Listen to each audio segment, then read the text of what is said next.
2024 year being being brought in by ISRO with the roaring launch of the Polar Satellite Launch Vehicle carrying the country's first X-ray Polarimeter satellite. Mr. Jijith Nadumuri Ravi, the former scientist at ISRO, who was also part of many GSLV launches and the Chandrayaan-1 study phase as well, joins us on the broadcast for a better understanding of the significance of this project. A very good morning to you, Mr. Jijith, and Happy New Year. Would you say the new year has started on a fantastic note for ISRO and the entire scientific community? Yeah, definitely. Happy New Year to all the TimesNav team as well as for ISRO. And this is one of the best way to celebrate the new year with a wonderful launch. And this is a kind of a satellite which is mostly into the research of the black holes, because we have two main payloads in this particular mission. One is a polarimeter. It is an X-ray polarimeter, which is very important for the study of the even not only black hole, but any kind of X-ray sources in the universe. So black hole being one of them, but there are other sources. So that is one of them. And then we have a spectrometer, X-ray spectrometer also is there part of this particular mission. And with these two main payloads, ISRO is also like emerging as one of the space agencies which can do a detailed study of the black holes and other X-ray sources in the universe, not only in the near to the solar system, but far away in the galaxy as well as different parts of the universe.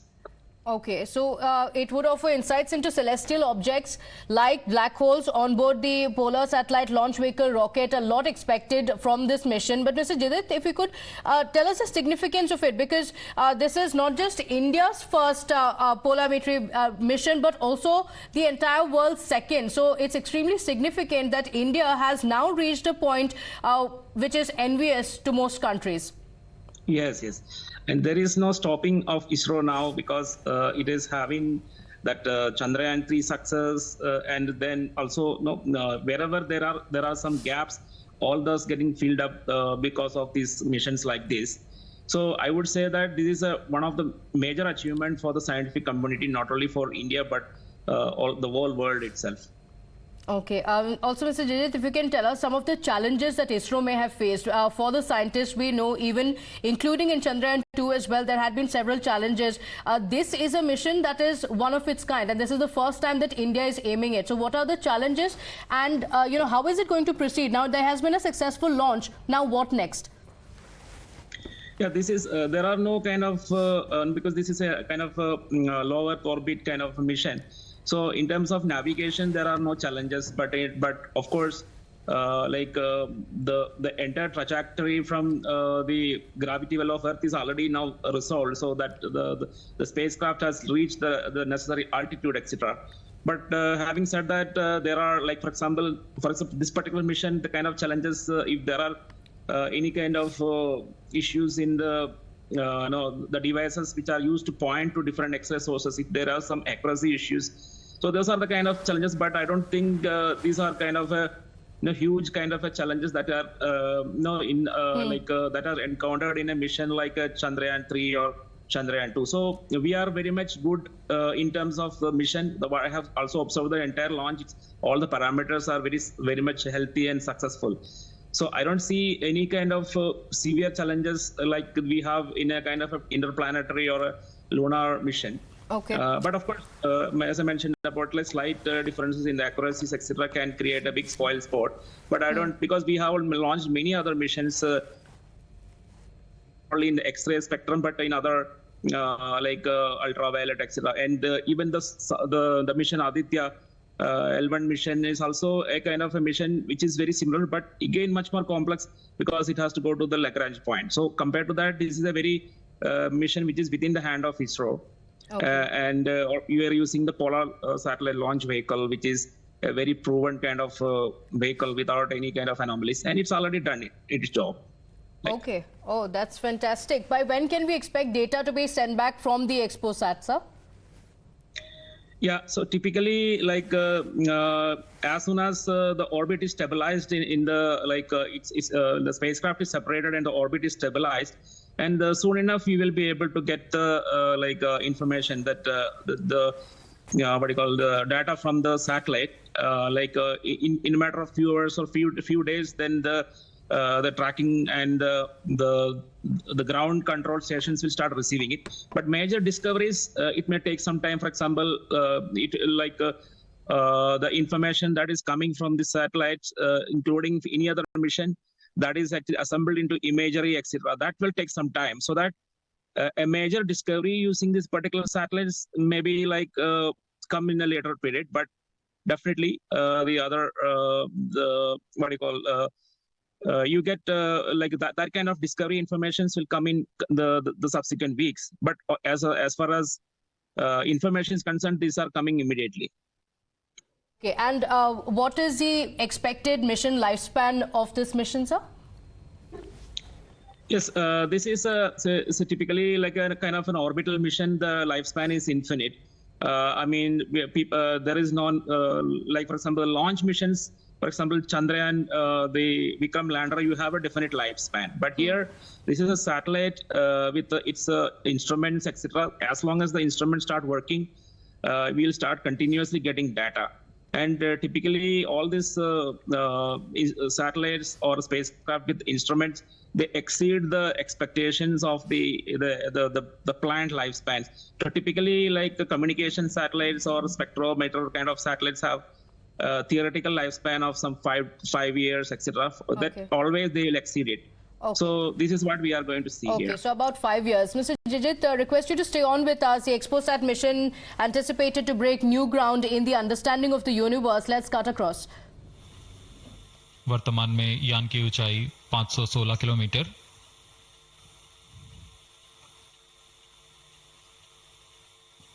XPoSat की अंतःक्षेपण की कक्षा 650 kilometre के करीब होगी। वर्तमान में सापेक्ष गति 6.86 किलोमीटर प्रति सेकंड।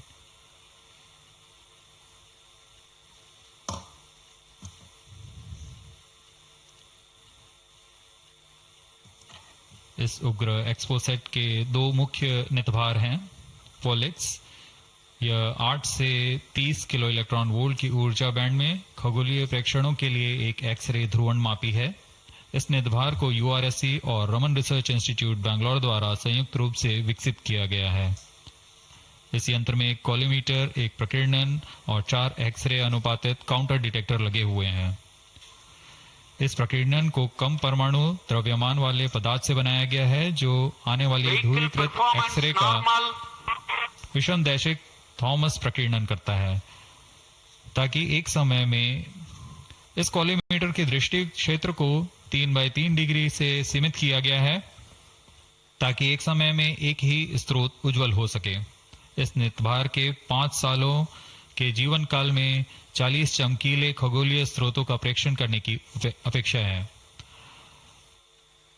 यह मध्यम एक्सरे ऊर्जा बैंड का पहला नितभार है जो ध्रुवण मापन के लिए समर्पित है। इसके अलावा एक और नितभार XSPECT, एक एक्सरे स्पेक्ट्रोस्कोपी और टाइमिंग नितभार है जो XPoSat में जा रहा है। यह सॉफ्ट एक्सरे स्पेक्ट्रम में त्वरित समय तथा संवर्धित स्पेक्ट्रम विभेदन प्रदान करेगा। यह पॉलिक्स का डेटा को इस्तेमाल करते हुए निरंतर उत्सर्जन में वर्णक्रमीय स्थिति परिवर्तन, लाइन फ्लक्स और प्रोफाइल में परिवर्तन, 0.8 से 15 किलो इलेक्ट्रॉन वोल्ट्स रेंज में उत्सर्जन की लंबी अवधि में निगरानी कर सकता है। Vehicle performance normal. इसमें कोलिमीटर का उपयोग पृष्ठभूमि को कम करने के लिए XSPECT के दृश्य क्षेत्र को कम किया गया है। XSPECT विभिन्न स्रोतों जैसे एक्सरे, पल्सर, ब्लैक होल, लो मैग्नेटिक फील्ड, न्यूट्रॉन स्टार और मैग्नेटार्स आदि खगोलीय स्रोतों का निरीक्षण कर सकेगा।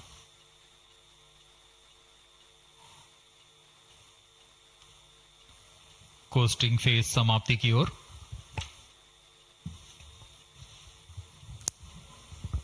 Stage engine started. There's a confirmation that the 4th stage has commenced its operation. We are Plus 17 minutes. We are 17 minutes into the launch. Current altitude is 606 kilometers. 4th stage performance normal. चतुर्थ चरण जो कि तरल नोदक पर आधारित engine है। MMH और मॉन ईंधन के रूप में इस्तेमाल करते हुए यह 14.66 किलो न्यूटन का प्रणोद उत्पन्न कर रहा है। इसमें ऐसे 2 इंजन लगे हुए हैं। वर्तमान ऊंचाई 615 किलोमीटर, सापेक्ष गति 6.7 किलोमीटर प्रति सेकंड। चतुर्थ चरण व अंतिम चरण है जो उपग्रह के अंतःक्षेपण की स्थितियां प्राप्त कर उपग्रह को उद्दिष्ट कक्षा में अंतःक्षेपित करेगा।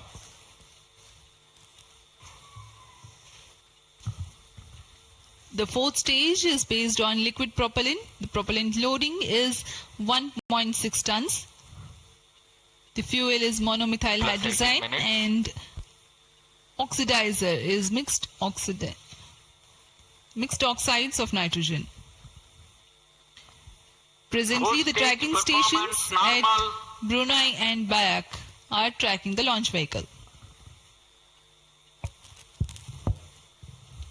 चतुर्थ चरण को PSLV ऑर्बिटल एक्सपेरिमेंट मॉड्यूल के रूप में भी इस्तेमाल किया जाएगा, जो कि कक्षा में कुछ दिन उसी कक्षा में रहते हुए प्रयोग के लिए उपयोग में लाया जाएगा।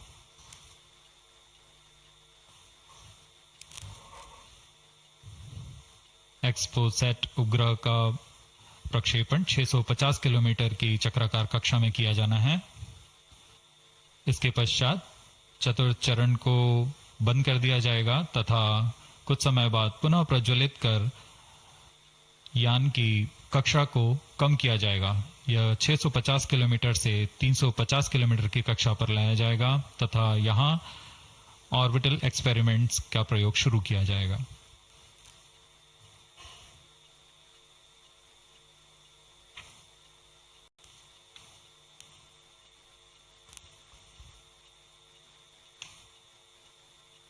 Fourth stage performance normal.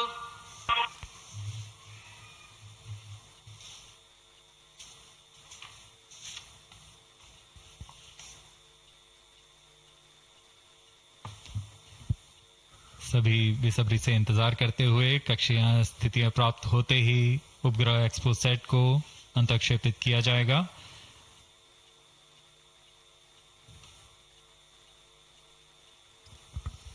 The fourth stage of PSLV currently thrusting. Plus 20 minutes. PSLV C58 के चतुर्थ चरण PS4 को त्रैअक्षीय स्थिर कक्षीय मंच के लिए तैयार किया गया है। इस मंच से कई महत्वपूर्ण और नवीन अंतरिक्ष प्रयोगों को कार्यान्वित किया जाएगा। इसमें सोलर पैनल्स लगे हुए हैं जो कि 50 एम्पियर आवर के लिथियम आयन बैटरी को आवेशित करते हैं। इसमें नेविगेशन गाइडेंस कंट्रोल और टेलीकमांड कक्षीय आवृत्ति नियंत्रण तंत्र जैसे एवियोनिक्स सिस्टम भी लगे हुए हैं। यह पोयम की श्रृंखला में तृतीय प्रयोग है। We are very close to the scheduled XPoSat injection time.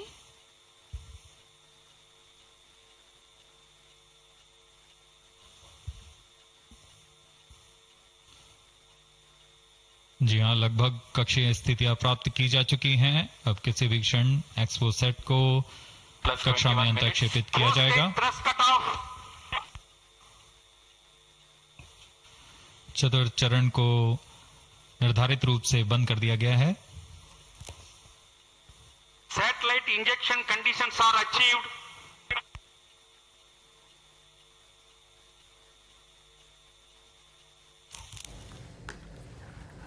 Right, as far as the fourth stage that has been taking place, as far as ISRO launching XPoSat, and of course Jijith Nadumuri Ravi, who is the former scientist, continues to be with us. Of course, this has been a great start to the new year, to 2020-24, sir.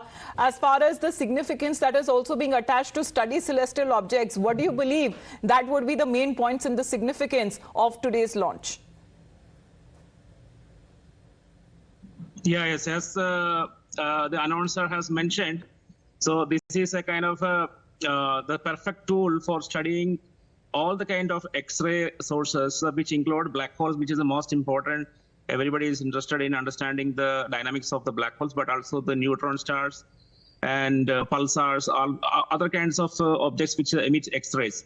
And there are also some very unknown X-ray sources which the scientific community has not yet resolved, like whether it is a kind of a X-ray coming from a galactic core or some other. So there are some mysteries related to the X-ray sources. So maybe I believe that ISRO's new mission can even act as a kind of a new kind of a probe or a new kind of tool to understand some of the mysteries of X-ray sources. So even if there is a kind of an achievement in that area, then entire scientific community, including NASA, will consider it as a great achievement, like just something similar to how ISRO has discovered water and confirmed water in the moon, which was a kind of a sensation in the entire scientific community. So if we also get some kind of a discovery like that, or if it also is enabling to understand more deeper the dynamics inside the black hole. Even these are kind of very interesting for any kind of science, including me. It will be very interesting to know that if there is that kind of a breakthrough, then it is going to be a big kind of a achievement for ISRO. Ravi sir, can you tell us about the two scientific payloads that it is carrying, the Polix and the XPECT? Yeah, one is a polarimeter. So polarimeter is actually looking at the polarity of the X-ray electromagnetic radiations, because electromagnetic radiation have this property called polarity, and the polarity, like if you map polarity of the electromagnetic radiation, you can actually get a lot of insights and detailed information about all the kind of X-ray sources, including a black hole. Another is a spectrometer, which basically means that the spectral properties of the X-ray sources can be properly mapped and understood. So, for example, many of the X-ray sources are classified using the spectrometric study. So, for example, as I mentioned, the X-ray sources are very much diverse in the universe. Black hole being one of them, and then pulsars and neutron stars being others. Cores of galactic centers are some other. And right, sir, just interrupting you, we're getting a live coverage, sir, from Sriharikota. Yet another successful mission of PSLV has been accomplished. PSLV C-58 has placed the primary satellite XPoSat in the desired orbit of 650 kilometer, 6-degree inclination. And we'll be waiting for the exact orbital parameters that will just now come. And we are also waiting for the satellite to have its solar panel deployed. That also will come in a few seconds from now. From this point, the orbit of the PSLV 4th stage will be reduced to a lower orbit, where the upper stage of the PSLV, which is now described as POEM, PSLV Orbital Experimental Module, will carry out experiments with 9 of the onboard payloads. And that will take some time, and we will come back to listen to all of that, what happened in the POEM experiments a little later. Meantime, let me also announce the orbit that has been accomplished, which is available through various routes. It shows excellent orbit, and the deviations from the targeted orbit is hardly just 3 kilometers in circular orbit of 650 kilometer, and inclination is 001 degree, which is one of the very excellent orbital condition. And yet another announcement is the solar panel of the satellite also has been deployed successfully. So with this, the new year has begun with the launch of PSLV. We have an exciting time ahead. Much before telling all of that, let me invite the mission director to have its words. Mr. Jayakumar is the mission director. Okay. Thank you, sir. I'm extremely happy to stand here to celebrate the grand success of the 60th launch of PSLV. As you all know, XPoSat is a space observatory, but what makes this mission more interesting is the host of new technologies that are getting demonstrated in the POEM-3 experiment. We have fuel cell, we have the silicon-based 10 ampere hour high-energy battery, green monopropellant thrusters, amateur radio satellite service, and more important, a totally women-engineered satellite for the comparison of solar irradiance and UV index. This, I think, showcases women empowerment in the field of science and technology, and all the payloads, in fact, demonstrate the reforms that are currently sweeping the Indian space sector. But today's success has been made possible by the tremendous efforts put in by a whole group of people from Team ISRO, along with other stakeholders. This mission would not have been possible but for the wholehearted effort put in by various teams, the SDAs and SR agencies spread across different centers, starting from SDSC, URSC, STRAC, LPSC, IPRC, VSSC, IISU, LEOS, and also ISRO headquarters. I would also like to thank InSpace for acting as a nodal agency in identifying the payloads for POEM-3 and all the NGs for delivering the various payloads adhering to our schedule. Let me also thank our industry partners for delivering quality products for the realization of the launch vehicle. Let me take this opportunity to thank Chairman ISRO for the mentoring and the guidance provided, and all center directors. Specifically, I would like to thank Chairman and members of MRR, FRR, LV, and ORC, Padmamar sir, Ashok sir and Shuja sir. They have taken extensive reviews, and all the DRTs for clearing the various systems, also the admin and the auxiliary services who have supported. I would also like to thank my own project team, especially Vehicle Director Damodaran, Associate Vehicle Director Joyce Jose, all the DPDs, the other team members, and the Project Management Office who has been effectively managing the campaign activities. Finally, I thank our family members for the support they provided to make our missions successful. Wishing all of you a happy and a successful new year. Good day. Jai Hind. Now the satellite director. Good morning all. As Chairman sir announced, I'm happy to announce that satellite is placed in intended orbit flawlessly, and satellite health is normal. Solar panels are deployed and battery charging already started. And this is the unique mission, XPoSat. It is a unique mission, and this is first mission worldwide to have a study of polarized X-ray sources, and the second mission for polarization. So first time we will be this mission will give the polarization aspects of high energy cosmic sources and in medium energy band, and this will study magnetic field distribution in cosmic sources, and how magnetic field means originating, and alignment of these cosmic sources like black holes, and this pulsar wind and sources, and all these cosmic sources. So it will be the extreme and experiment for our scientific community. Once this mission is commissioned, it will be very fruitful for scientific community worldwide. And I take this opportunity to thank Chairman ISRO, Central Director URSC, all Central Directors for making this mission possible by their support and guidance. And special thanks to my former project directors, Shri Amreshwar Kennedy, Shri K. Suresh, and Shri Dr. Palani Murugan for leading this mission in different stages of realization.